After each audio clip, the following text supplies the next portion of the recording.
I'm here with. Mrs. Jordan.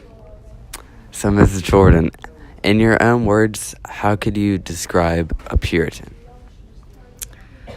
Well, I would say that a Puritan was a very devoutly religious person. And when I think of Puritans, I typically think of the northeast part of the United States. Okay. And so, how have Puritans affected the United States today?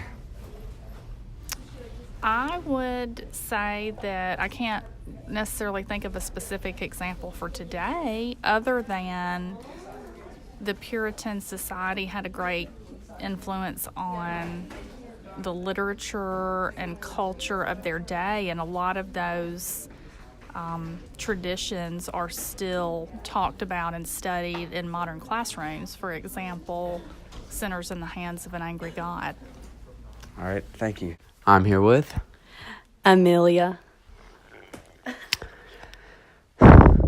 What is a revolutionary in your own words? A revolutionary, to me, is a person who acts on their beliefs when they have unpopular opinion. What is a conflicting topic in the United States right now? I feel like racism, which used to be a controversial topic back when slavery had ended, it had died down more once blacks were given rights, but is now a more controversial topic given that they're segregated communities still. How have revolutionaries shaped the United States until today? Well, the United States was created by revolutionists, and today those revolutionists are seen as some of the best men in history. So they have shaped America and where we live today. Thank you.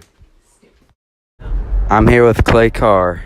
My first question for you is, do you see early American romanticism in modern day America? If so, what is an example? Yes, I see multiple hiking trails around Mountain Brook and near Mountain Brook, and it shows romanticism because of people's desire to explore and learn more about nature.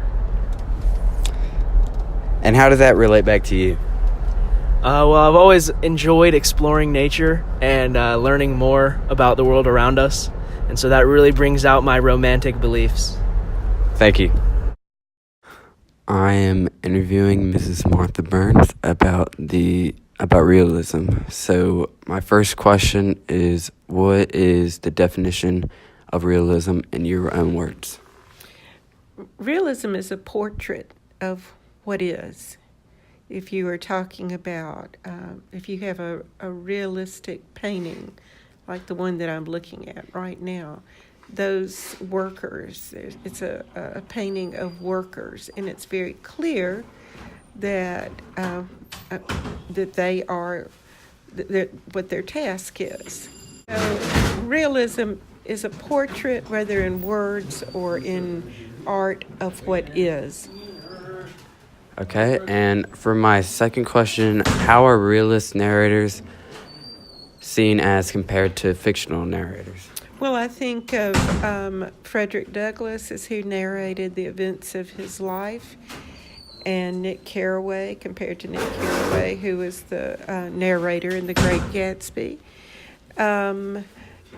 Frederick Douglass just gave a recounting of what actually was, without any necessarily editorializing, whereas Nick Carraway in Gatsby expresses his own opinion. So I would say that's probably the biggest difference.